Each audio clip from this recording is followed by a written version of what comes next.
Hello everyone, कैसे हैं सभी।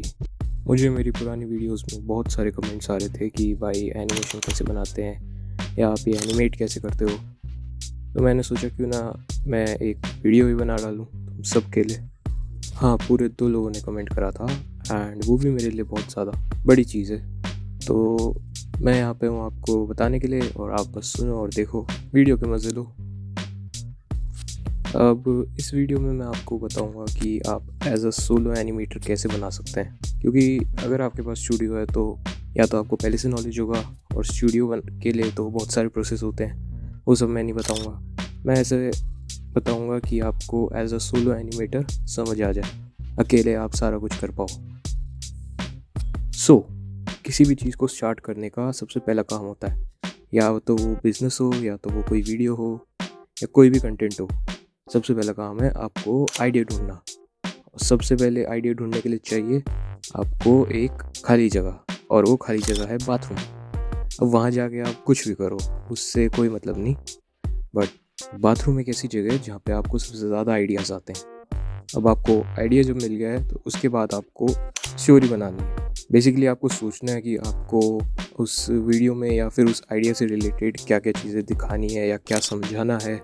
ये आइडिया या तो आप लिख सकते हो कहीं भी अपनी नोटबुक वगैरह में। इसके लिए आपको कोई बहुत भारी चीज़ नहीं चाहिए, ना लैपटॉप ना आईपैड वगैरह, कुछ भी नहीं चाहिए। आपको चाहिए आपके लिए एक पेन और एक पेपर।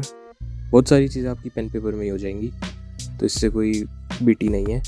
फिर आपकी बारी आती है कैरेक्टर डिज़ाइनिंग की। कैरेक्टर डिज़ाइनिंग जितना हो सके उतना मिनिमलिस्टिक या फिर सिंपल रखो, क्योंकि जितना ज़्यादा कॉम्प्लेक्स तुम बनाओगे उतना ज़्यादा तुम्हें मुश्किल होगी बाद में एनिमेट करने के लिए। इससे बढ़िया बात है कि आप बहुत सिंपल डिज़ाइन रखो। हाँ, वो स्टिक फिगर भी हो सकता है, बट मेन फोकस रखो आइज़ पर, आँखों पर। आँखें बड़ी बनाओ, बॉडी सिंपल बनाओ, दैट्स इट। हाथ बनाना मुश्किल काम है, और उससे भी ज़्यादा मुश्किल काम है पैर बनाना। तो मेरी तो यही एडवाइस रहेगी कि आप चेहरा बहुत बड़ा बनाओ और बॉडी थोड़ी सी छोटी बना दो, और ऐसा कैरेक्टर डिज़ाइन बनाना कि आपको फिर बाद में उसके अलग अलग साइड्स या फिर फेस या फिर कोई भी एक्सप्रेशन दिखाना हो तो उसमें आसानी हो। और अगर थोड़ा बहुत अलग भी दिखे तो बोल देना आर्टिस्टिक स्टाइल है। फिर बारी आती है स्टोरी बोर्ड की, और इसे बिल्कुल भी स्किप मत करना, क्योंकि स्टोरी बोर्डिंग में आप स्टार्टिंग से लेके एंड तक अपने सीन्स को इमेजिन करते हो और उन्हें किसी भी पेपर या फिर कहीं पे भी ड्रॉ करते हो कि आपका सीन दिखना कैसा चाहिए। अब स्टोरी बोर्डिंग आपकी कितनी भी रफ हो सकती है, कैसे भी आप कोई भी कुछ भी यूज़ कर सकते हो स्टोरी बोर्डिंग के लिए। बस डिसाइड करो कौन बोलेगा, कौन मारेगा, कौन ड्रामेटिक पॉज लेगा। ये स्टेप स्किप मत करना, वरना बाद में एनिमेशन के बीच बोलोगे यार ये सीन यहाँ क्यों है। फिर बारी आती है एनिमेशन की। अब आपको ज़रूरत होगी अच्छे लैपटॉप की, अच्छे ग्राफिक टैबलेट की। मतलब अच्छा नहीं, आपको इतना होना चाहिए कि आपका उससे काम चल जाए। फिर आपको एक सॉफ्टवेयर यूज़ करना पड़ेगा। सॉफ्टवेयर में मैं आपको सजेस्ट करूँगा कि आप क्रीटा यूज़ करो, क्योंकि क्रीटा एक तो फ्री है, दूसरा इजी टू लर्न है, और आपको अभी सीखने के लिए तो क्रीटा यूज़ करना चाहिए।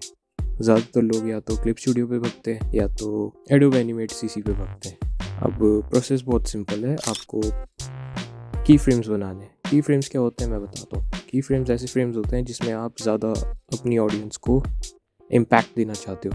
वो फ्रेम्स जो बहुत सुंदर लगें और जिस पे आप ऑडियंस को ज़्यादा देर तक रुकवाना चाहते हो, जिनकी वजह से ऑडियंस हुक हो।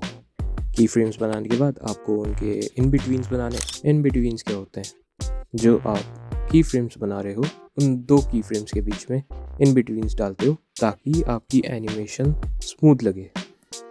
अब एज अ सोलो एनिमेटर आपका सिंपल सा एक मंत्र है कि आप 24 FPS मत यूज़ करो, 12 FPS यूज़ करो, और फाइटिंग सीन्स में ज़्यादातर कैमरा शेक ऐड करो और मोशन ब्लर ऐड करो। लोग बोलेंगे वाओ डायनेमिक एनिमेशन।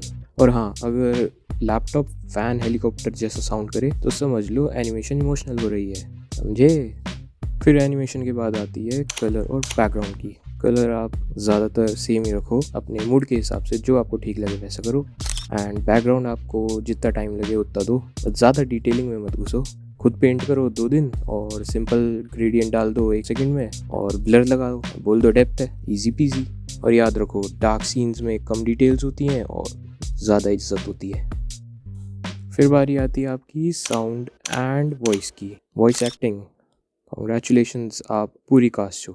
हीरो भी आप, विलन भी आप, और कोई बूढ़ा आदमी भी आप जिसकी आवाज़ थोड़ी भारी होगी और खांसते रहोगे,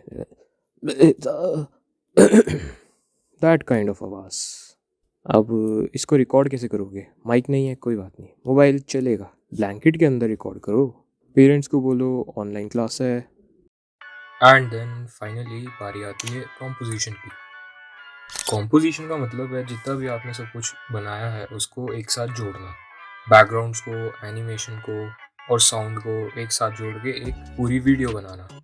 अब कॉम्पोजिशन आप कोई से भी सॉफ्टवेयर में कर सकते हो, वीडियो एडिटिंग सॉफ्टवेयर में। अब वो आफ्टर इफेक्ट्स हो सकता है, या फिर प्रीमियर प्रो हो सकता है, या फिर आपका डाविंची रिजॉल्व हो सकता है, वो आप पे डिपेंड करता है। कॉम्पोजिशन में आप सारी चीज़ों को जोड़ते हो और सारे विजुअल इफेक्ट्स हो गए या फिर ऑडियो इफेक्ट्स हो गए, उन सब पे काम करते हो। और एक बार जब सब कुछ फाइनलाइज हो जाए बस एक्सपोर्ट कर दो, दैट्स इट, आपकी वीडियो तैयार है एंड आप एक एनिमेटर बन चुके हो। अब ये वीडियो को आप यूट्यूब पे डालो, इंस्टा पे डालो, वो आप पे डिपेंड करता है। एंड लास्ट में आउटरो ऐसा रखना कि आप 3-4 बार अपना नाम लिख दो, जैसे कि डायरेक्टर आपका नाम, एनिमेटर में आपका नाम, स्क्रिप्टिंग में आपका नाम।